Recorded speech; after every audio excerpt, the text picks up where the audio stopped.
Hi, village സ്പേസിലേക്ക് എല്ലാവർക്കും സ്വാഗതം. എല്ലാവർക്കും സുഖമല്ലേ? ഇന്നത്തെ നമ്മുടെ ഐറ്റം എന്ന് പറയുന്നത് പഴയ കാലത്തെ ഒരു റെസിപ്പിയാണ് നമ്മളിത് ചെയ്യുന്നത്. വേറൊന്നുമല്ല, നല്ല ടേസ്റ്റി ആയിട്ടുള്ള ഒരു ചക്കരക്കഞ്ഞി. പണ്ട് കാലത്ത് പലർക്കും അറിയാവുന്നതാണ്, പലരും ചെയ്തിട്ടുണ്ട്. ഒരു പക്ഷേ ഇന്നത്തെ തലമുറപ്പെട്ട കുട്ടികൾക്ക് അറിയണമെന്നില്ല. അപ്പോൾ അവർക്ക് വേണ്ടി ഞാനൊന്ന് പരിചയപ്പെടുത്തുന്നത് നല്ല രുചികരമായിട്ട് ആ ചക്കരക്കഞ്ഞി എങ്ങനെയാണ് ചെയ്യുന്നതെന്ന് നോക്കാം. ഇത് കുട്ടികൾക്കായാലും മുതിർന്നവർക്കാണെങ്കിലും എല്ലാവർക്കും ഇഷ്ടപ്പെടുന്ന ഒരു ഐറ്റം തന്നെയാണ്. ഇപ്പോൾ ചക്കരക്കഞ്ഞിക്ക് ഏറ്റവും പ്രധാനപ്പെട്ട ഐറ്റങ്ങളാണ് ചക്കര എന്ന് പറയുന്നത് കേട്ടോ. ഒരു ചക്കര ഇത് ഏകദേശം ഒരു 400 രൂപ അടുത്തുണ്ട്. ചക്കര കൂടാതെ വൻപയർ വേണം, പച്ചരി വേണം, കുറച്ച് തേങ്ങാപ്പീര വേണം, പിന്നെ ഇത് ജീരകപ്പൊടി, ഏലക്കാപ്പൊടി. അപ്പോൾ ഇതൊക്കെ വെച്ചാണ് ചക്കരക്കഞ്ഞി ഉണ്ടാക്കുന്നത്. ആദ്യമേ തന്നെ നമുക്ക് അടുപ്പൊന്ന് കത്തിക്കട്ടെ. ഇതേപോലെ ഒരു പാൻ അങ്ങോട്ട് വെക്കാം. ഈ പാനൊന്ന് ചൂടായതിനു ശേഷം വൻപയർ നമുക്ക് ചെറുതായിട്ടൊന്ന് വറുത്തെടുക്കണം. പിന്നെ ഇളക്കി കൊടുത്ത് കരിഞ്ഞൊന്നും പോകാതെ ഇതൊന്ന് വറുത്തെടുക്കണം. അതായത് ഇത് വറുത്ത് വരുമ്പോഴത്തേക്ക് നല്ലൊരു മണമൊക്കെ വരും. ഇതിൻ്റെ ആ പച്ച ചുവയുണ്ടല്ലോ, അതൊന്ന് മാറണം. അതിന് വേണ്ടിയാണ് ഇത് വറുത്തെടുക്കുന്നത്. ഇത് റെഡി ആയിട്ടുണ്ട്. ഇനി ഈ വറുത്ത് വെച്ചിരിക്കുന്ന വൻപയർ ഇനി നമുക്ക് വെള്ളം ഒഴിച്ച് നല്ലപോലെ കഴുകിയെടുക്കണം. കഴുകിക്കൊണ്ടിപ്പോകാൻ അപ്പോൾ നമ്മൾ വൻപയറൊക്കെ കഴുകിയെടുത്തിട്ടുണ്ട്.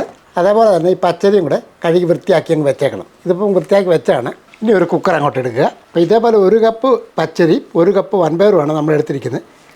അപ്പോൾ ഈ വൃത്തിയാക്കി വെച്ചിരിക്കുന്ന ആ പച്ചരി അങ്ങോട്ട് ഇട്ട് കൊടുക്കുക. കൂട്ടത്തിൽ ഈ വൻപയറും കൂടെ അങ്ങോട്ട് ഇട്ട് കൊടുക്കുക.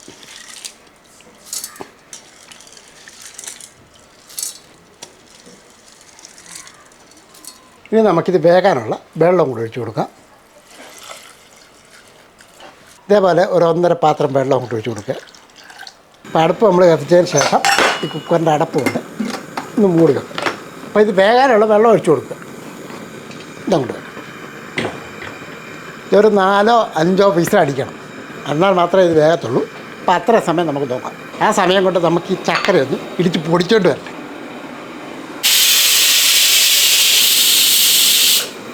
നാല് വിസിൽ അടിച്ചിട്ടുണ്ട്. അപ്പോൾ ഇത് താഴോട്ട് വെക്കാം. ഇനി വേകാനുണ്ടാൽ തന്നെ ഇത് ഇരുന്നങ്ങ് വെന്തോളൂ. നമ്മൾ ഈ ചക്കരയും പൊടിച്ച് വെച്ചിട്ടുണ്ട്. ഇത് നമുക്ക് ഈ ചക്കരയൊന്ന് ഉരുക്കിയെടുക്കാം. ഇതിപ്പോൾ 400 രൂപ ഞാൻ എടുത്തിട്ടുണ്ട്. നമ്മുടെ ആവശ്യത്തിന് എടുക്കാനായിട്ടാണ്. ഇത് അടുപ്പത്തോട്ട് വെച്ചിട്ട് കുറച്ച് വെള്ളം ഒഴിച്ചു. അത് ചക്കര ഒന്ന് ഉരുക്കിയെടുക്കണം. ഇപ്പം ചക്കരയൊക്കെ ഒന്ന് ഉരുക്കിയെടുത്തിട്ടുണ്ട്. ഇതേപോലെ കട്ടയൊന്നും ഇല്ല കേട്ടോ. അപ്പോൾ ഇത് നൂൽപ്പരുവൊന്നും ആകണ്ട. നല്ലപോലെ വെള്ളം ഒഴിച്ചിത് ആ കട്ട ഒന്ന് അലിപ്പിച്ചെടുത്താൽ മാത്രം മതി. ഇതിൻ്റെ പ്രഷറൊക്കെ പോയിട്ടുണ്ട്. പ്രഷർ പോയതിന് ശേഷം നമുക്ക് തുറന്ന് നോക്കാം. ഒരല്പം എടുത്ത് നോക്കണം കേട്ടോ. വെന്തോന്ന് നോക്കണം. വെന്തില്ലെന്നുണ്ടെങ്കിൽ ഒന്നുകൂടെ അടുപ്പത്ത് വെച്ച് വേവിക്കണം. ഇപ്പം വൻപയറൊക്കെ വെന്തിട്ടുണ്ട്. അപ്പോൾ ചോറും അരിയും വെന്തിട്ടുണ്ട്. അപ്പോൾ ഇതെല്ലാം റെഡിയാക്കി വെച്ചിട്ട് ഇതേപോലെ ഒരു ഉരുളി അങ്ങോട്ട് എടുക്കുക. ഇത് അങ്ങോട്ട് വെക്കാം. ഇത് ഒരുപാട് സമയം എടുക്കത്തൊന്നുമില്ല കേട്ടോ. ഈ ഉരുളി അങ്ങോട്ട് വെച്ച് കൊടുക്കാം. അപ്പോൾ ഇതൊരു 400 ഗ്രാം ചക്കരയാണ് നമ്മൾ എടുത്തിരിക്കുന്നത്. കുറച്ചങ്ങോട്ട് ഒഴിച്ചു കൊടുക്കാം. കാര്യം മധുരം ആവശ്യത്തിന് ചേർക്കുക എന്നുള്ളതാണ്.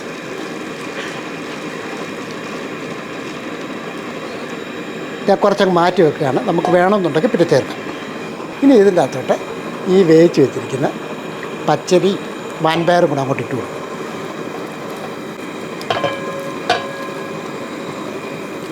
കുക്കറിൻ്റെ അകത്ത് ആവശ്യത്തിനുള്ള വെള്ളം ഒഴിച്ച് വേണം ഇത് വേവിച്ചെടുക്കാൻ.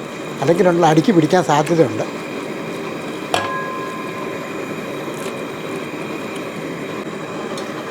ഇതിപ്പം നമ്മുടെ പ്രിയപ്പെട്ട പ്രേക്ഷകർക്ക് പായസമാണ്.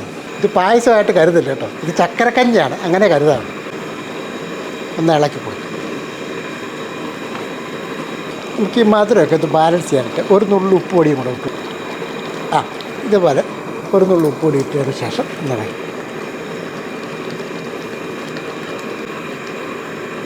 ഇപ്പം നമ്മുടെ ഈ ചക്കരക്കകത്ത് വെള്ളമൊക്കെ ഉണ്ട്, അതൊന്ന് വറ്റണം.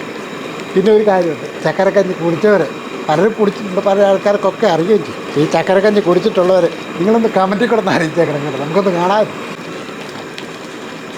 അപ്പോൾ ഇതിനകത്തെ വെള്ളമൊക്കെ ഇങ്ങനെ വറ്റി വരുന്നുണ്ട്. അതായത് ചക്കരക്കകത്ത് ഒഴിച്ച വെള്ളമാണ്, അതൊന്ന് വറ്റി വരണം. ഇതിപ്പോൾ ഒന്ന് വറ്റി വരുന്നുണ്ട്. ഈ സമയത്ത് തന്നെ നമ്മൾ തേങ്ങാപ്പീരയും കൂടെ അങ്ങോട്ട് ചേർക്കാം. ഇത് നമ്മൾ ഈ തേങ്ങാപ്പീര മിക്സിക്കകത്തിട്ടൊന്ന് പൊടിച്ച് വെച്ചിരിക്കുന്നതാണ്. പൊടിച്ച് വെച്ചിരിക്കുന്ന ഈ തേങ്ങാപ്പീര അങ്ങോട്ട് ഇട്ട് കൊടുക്കുക.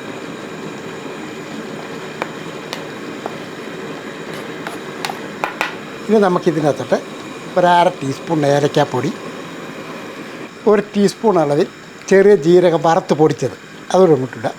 ഈ ഏലക്കാപ്പൊടിയും അതുപോലെ ജീരകപ്പൊടിയൊക്കെ ഇടുമ്പോഴത്തേക്ക് നല്ലൊരു ടേസ്റ്റ് കിട്ടും കേട്ടോ. അപ്പോൾ ഈ പൊടികളൊക്കെ ചേർത്തതിന് ശേഷം നമുക്കൊന്ന് ഇളക്കി കൊടുക്കും.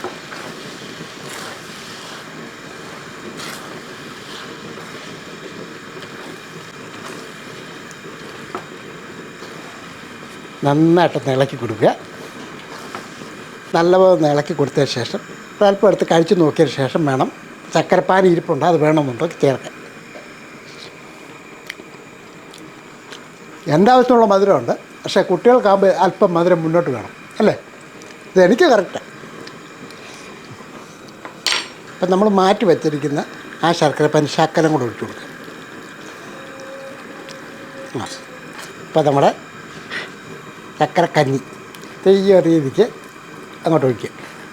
കാരണം ഇത് ഊറ്റി കുടിക്കുന്നതല്ലേ, അപ്പോൾ അതുപോലെ വേണം ഇത് കറുത്ത ലൂസാക്കി വേണം നമുക്കിത് എടുക്കാനായിട്ട്. ഇതിൻ്റെ അകത്ത് നെയ്യൊന്നും ഒഴിക്കേണ്ട കാര്യമില്ല. ഇതിങ്ങനെയാണ് അവർ റെഡിയാക്കുന്നത് കേട്ടോ. അതുകൊണ്ടാണ് ഞാൻ ആദ്യം പറഞ്ഞത് ഓരോ സ്ഥലത്തും ഓരോ രീതിക്കാണ്. ചിലപ്പം നെയ്യ് ചേർത്ത് കുടിക്കേണ്ടവർക്ക് അങ്ങനെ ചെയ്യാം. ഞാൻ അതിൻ്റെ അകത്ത് നെയ്യൊന്നും എണ്ണയൊന്നും ചേർക്കുന്നില്ല. ഇനി ഇതങ്ങ് നിർത്താം. അങ്ങോട്ട് താത്ത് വെക്കാം. നമുക്കൊരു ഗ്ലാസ്സിലോട്ട് അങ്ങോട്ട് ഒഴിക്കാം.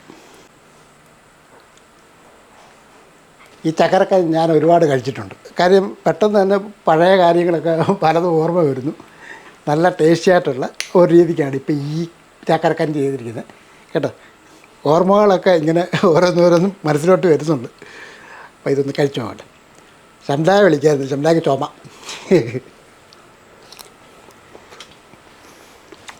നല്ല ഉഗ്ഗുണ്ട് കേട്ടോ. ഞാൻ ആദ്യമാകത്തില്ലേ, ഇത് നല്ലൊരു ടേസ്റ്റാണ്. തീർച്ചയായിട്ടും ചെയ്തു നോക്കാവുന്നതാണ്. എല്ലാവർക്കും ഇഷ്ടപ്പെടുകയും ചെയ്യും. ഒന്ന് ചെയ്തു നോക്കാം കേട്ടോ.